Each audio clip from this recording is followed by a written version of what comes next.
Harka fuunee shamaa akkam jirtu kabajamoo dhaggeeffattootaaf daawwattoota keenya odeeffannoo guyyaa irraa harkaa qabnu kunooti. Waraanni bilisummaa Oromoo Wallagga Bahaa Diggaatti haleellaa gaggeesseen loltoota mootummaa hedduu ajjeesuu gabaafame.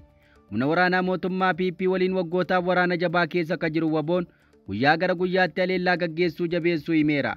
Akka kanaan waraanni bilisummaa Oromoo zoonii lixaa Wallagga Bahaa Diggaa ganda Baambaacheetti haleellaa kaleessa gaggeesseen loltoota PP hedduu ajjeesuu ifoomse. Haleellaa kanaan meeshaa waraanaa guddaa dhuunfachuu kan hime WBOn humna waraanaa mootummaa irraa loltoota hedduu ajjeesuu gabaasni viidiyoon deeggaramee keelloo dhaqqabe mirkaneesseera. Loltoonni itti naanna'anii kan mul'atan meeshaa waraanaa baay'ee ta'e waraana mootummaa irraa dhuunfatamuu kan ifoomsu viidiyoon qoodameera. Oromiyaa kutaalee garaa garaa keessatti ammallee waraanni akkuma itti fufetti kan jiru yoo ta'u yeroo garaa garaatti WBOn haleellaa gaggeessuun milkaa'aa akka jiru gabaafame. Gabaasni kun wayita mootummaan miseensa waraanaaf daa'imman osoo hin hafin gara waraanaatti oofaa jirutti dhaga'ame. Daa'imman waraanaaf hin geenye kaleessa irraa qabee hanga har'aatti leenjii waraanaaf dirqamaan konkolaataan fe'amaa jiraachuu maddeen odeeffannoo keelloo mirkaneessaniiru. Daa'imman maatiin osoo duukaa bu'anii humnaan caasaa mootummaan gara waraanaatti oofaa jira jechuun komii guddaan dhaga'amaa jira. Oduu keenyatti aanuun artisti Qamar Yesuuf albaama muuziqaa haaraan dhufaa akka jiru ibse. Walleewwan jaalalaa fi marartee uummata biratti horatan hedduu weellisuun hawaasa biratti beekamtii kan qabu Qamar Yesuuf albaama haaraa qabatee dhufaa akka jiru gabaafame. Akka ibsametti artisti Qamar Yesuuf turtii waggoota 50 booda albaama isaa isa xumuraatiin muuziqaatti nagaa dhaamuu barbaadaa jedhame. Artisti Qamar Yesuuf hojiilee muuziqaa isaatiin afaanii fi aadaa Oromoo addunyaatti namoota beeksisan keessaa isa tokko. Waggoota 50 hojii damee artii keessa akka jiru weellisaa Qamar Yesuuf albaamni isaa torbaffaa fi isa xumuraa waxabajjii 15 bara 2017 akka lakkoofsa Itoophiyaa Finfinnee hoteela Skylight'tti akka eebbisiisu ibse. Eebba albaamichaa ilaalchisuun ibsaarra Finfinnee hoteela Skylight'tti kenne irratti artistoonni, dinqisiifattoonnii fi keessummoonni garaa garaa argamaniiru. Koree qindeessituu eebba albaamichaa akka ibsetti Qamar imala muuziqaa waggoota 50 keessatti sirboota qeentee 50 fi albaamota 7 baaseeraa jedhan. Sirboota isaas waltajjiiwwan biyyoota addunyaa 48 irratti dhiyeessuu isaa ibsaniiru. Qamar jala bultii ayyaana Irreechaa bara 2018 fulbaana 23 ammoo konsertii sirbaa Finfinneetti akka lakkoofsa Itoophiyaa akka gaggeessu garma Balkumeetti ka dhiyeessu yoo ta'u isa booda ammoo biyya keessaa magaalota akka Adaamaa, Shashamannee, Jimmaa, Diradawaa fi Hararitti akkasumas biyyoota Arabaa, Ameerikaa fi Awustiraaliyaa dabalatee biyyoota hedduu keessatti dhiyeessuuf akka jirus eerameera. Dookimentariin imala muuziqaa waggoota 50 Qamar Yesuufis qophaa'aa jiraachuu korichi ibse. Weellistoota gameeyyii Oromoon qabu keessaa tokko ka ta'e Qamar Oromiyaa faarsuu irraa qabee walleewwan bifa garaa garaa qaban hedduu jaallatamoo ta'an hojjechuun beekama. Oduu keenyatti aanuun magaalaa Naqamteetti guyyaa kaleessaa waraanni mootummaa shamarree Oromoo tokkotti dhukaasee ajjeesuutu himame. Waraanni mootummaa guyyaa kaleessaa jechuun caamsaa 14 bara 2025 tti dhukaasuutti shamarree Oromoo tokko ajjeesuun gabaafameera. Shamarreen kun maqaan ishee Lalisee Shumaa akka jedhamtu yoo taatu magaalaa Naqamtee naannoo marfata lammaffaatti dhukaasatti banameen ajjeefamuu maddeen odeeffannoo keelloo himaniiru. Shamarreen kun dhalattuu godina Qellem Wallaggaa aanaa Hawwaa Galaan yoo taatu magaalaa Naqamtee keessatti hospitaala keessa akka hojjettu namoonni itti dhiyeenyaan beekan miidiyaa hawaasaan qoodaniiru. Ajjeechaan kun rasaasa nama biraatti dhukaafameen kan raawwatame ta'us himan.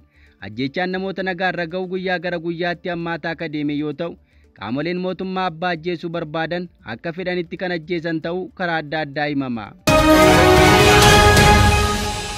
Oduu keenya birootiin jaarmiyaan siyaasaa Oromoo KFO'n miseensi koree giddu galaa isaa magaalaa Jimmaatti qabamee hidhamuu balaaleffate.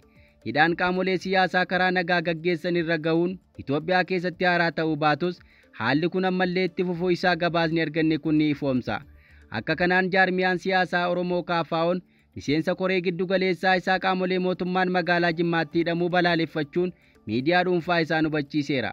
Koongireensiin Federaalawaa Oromoo KFO'n seeraan ala qabamuu fi hidhamuu obbo Tokkummaa Margaa miseensa koree giddu galeessaa KFO fi koree KFO godina Jimmaa ilaalchisee kaleessa ibsa atattamaa fuula feesbuuka isaan kenneera. Obbo Tokkummaan eebila 22 bara 2017 akka lakkoofsa Itoophiyaa ganama naannoo sa'aatii 4 iddoo hojii isaanii magaalaa Jimmaa keessaa qaamolee nageenyaa mootummaatiin humnaan fudhatamaniiru jedha. Hanga ammaatti mana murtiitti kan inni dhiyaate yoo ta'u buufata poolisii lammaffaa magaalaa Jimmaa keessatti seeraan ala hidhamanii jiru jechuun haala kana KFO'n balaaleffateera. Kaafaa'uunis gocha seeraan alaa kana ilaalchisee xalayaa Ebila 24 bara 2017 akka lakkoofsa Itoophiyaa barreesseen boordii filannoo biyyaalessaa Itoophiyaa beeksiseera. Boordiin filannoo gama isaatiin xalayaa Ebila 30 bara 2017 akka lakkoofsa Itoophiyaa barreesseen Komishinii Poolisii Oromiyaa irraa hidhamuu obbo Tokkummaa ilaalchisee ibsa gaafateera. Haa ta'u malee hanga ammaatti deebii quubsaan hin kennamne jedhame. Miseensa olaanaa paartii siyaasaa seeraan beekamtii argatee tokko ajaja mana murtiitiin ala yookiin sababa seeraa ifa hin taaneen ala hidhuun qaamolee nageenyaa biyyattii sirna seeraa fi qajeelfamoota heeraa mootummaa tuffachuu isaanii ifatti agarsiisaa akka jedhu ibsi ba'e kun gochi kun gidiraa sirnaawaa miseensotaa fi hooggantoota KFO irratti xiyyeeffate gaggeeffamaa jiru kan itti fufsiise yoo ta'u duula mootummaan morkattoota siyaasaa ukkaamsuuf bal'inaan gaggeessaa jiru mul'isaa jedha. Gochoonni akkanaa mirgoota diimokiraasii bu'uuraa heera mootummaa Itoophiyaan mirkanaa'an cabsuu bira darbanii duudhaalee diimokiraasii mancaasuun biyyattii gara balaa bulchiinsa sirna abbaa irreetti kan geessanidha jedha. Ibsa dhimma kana ilaalchisee baaseen jaarmiyaan siyaasaa kun gaaffilee murteessoo jedhu mootummaaf dhiyeesseera. Kanaanis obbo Tokkummaa Margaa hatattamaanii fi haalduree tokko malee akka gadhiifaman qaamolee nageenyaa gocha kana raawwatan irratti qorannoo guutuu fi walaba ta'e gaggeeffame seera duratti itti gaafatamummaan akka mirkanaa'u gaafate. Dhumarratti qaamoleen biyya keessaa fi alaa dhimmi ilaallatu hundi sarbama kana akka balaaleffatanii fi qajeelfamoota haqaa dimokiraasii fi ulfina namoomaa akka kabachiisan KFO'n waamicha dhiyeesseera. Oduu keenya birootiin suphaan masjiida Al-Najaashii yeroo waraana Tigraay miidhamee 90 xumuramuu ibsame. Masjiidni seena qabeessa akka Afrikaatti isa jalqabaa ta'uu himamuu fi yeroo waraana Tigraay dhukaasa meeshaa waraanaatiin miidhaa guddaan irra ga'u ibsame. Al-Najaashiin hojiin suphaa isaa 90 xumuramuu ibsameera. Qindeessituun aadaa fi turizimii aanaa Kiltee Awlaaloo Aadde Zaafuu Gabrasillaasee akka jedhanitti ji'oota 8 dabraniif deeggarsa mootummaa Turkii fi dhaabbata gargaarsaa Tikaa jedhamuun masjiida kanaaf ogeeyyii biyya keessaatiin suphaa fi haaromsa taasifamaa ture.